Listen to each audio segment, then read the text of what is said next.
In the first episode of Shogun, a man is boiled alive. It feels shocking, brutal, unthinkable. But here is the real question. Did this really happen in history? And was this kind of punishment common in Japan at that time?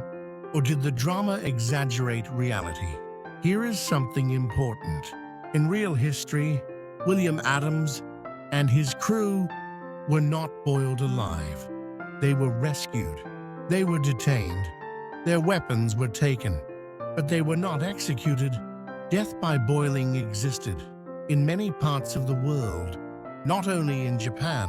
Drama creates tension. History tells a different story. And today, we explore the small but important gap between fiction and reality. Let's start with the drama. In Shogun, violence appears sudden and extreme. Executions are public. Punishments are terrifying. Silence itself feels dangerous. This is not accidental. The creators wanted the audience to feel what the foreign sailors felt: fear, uncertainty, and loss of control. For storytelling, this works extremely well. But drama does not always mean fact. So what actually happened? In April 1600, a Dutch ship drifted to Japan. Among the crew was an English pilot, William Adams.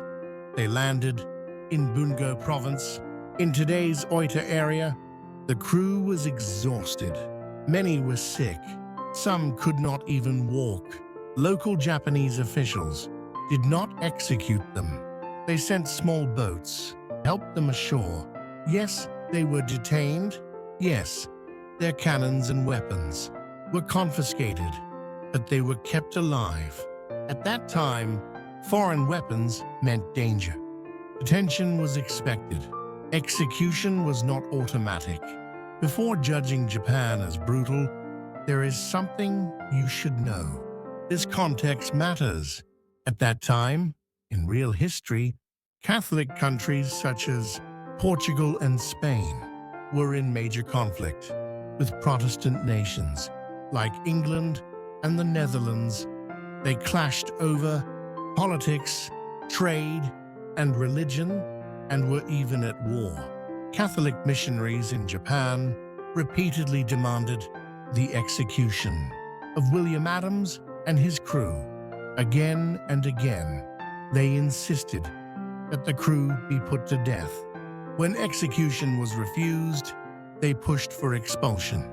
They even sent a priest to pressure Adams to leave Japan or convert to Catholicism. At first, Tokugawa Ieyasu believed the ship might be a pirate vessel because of the large number of cannons and weapons on board. Later, William Adams was taken to meet Tokugawa Ieyasu. This meeting changed everything. Adams explained European politics, navigation, and global trade. He spoke honestly. Ieyasu listened carefully and changed his judgment. Instead of killing them, Ieyasu protected them. It was intelligence. Adams later became a trusted advisor. He was given a Japanese name. He married. He lived the rest of his life in Japan. This is historical fact. So why does Shogun show such extreme punishment? Because stories need tension. Fear creates drama. Drama creates memory. By comparing fiction and fact, we don't ruin the story. We deepen it. Shogun is powerful. The novel is brilliant.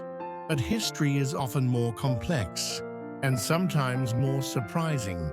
In this channel, we explore those differences quietly, carefully, without exaggeration. If this story made you curious, there are books that go much deeper. First, the original novel Shogun. The drama is powerful, but the novel explores inner thoughts, politics, and long-term strategy in detail. Second, biographies of Tokugawa Ieyasu. This is the real man.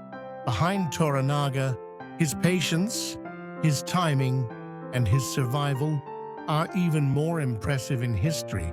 And third, historical books about William Adams, they show what really happened, without drama, but with incredible detail. Reading fiction is exciting. Reading history is enlightening. Together, they make the story complete. If you want to understand Shogun, don't choose fiction or history. Enjoy both. If you found this perspective interesting, please consider subscribing and leaving a like. This channel explores Japanese history and culture, quietly and thoughtfully.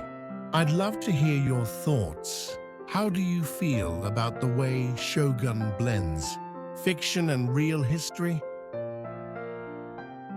Thank you for watching, and I'll see you in the next episode.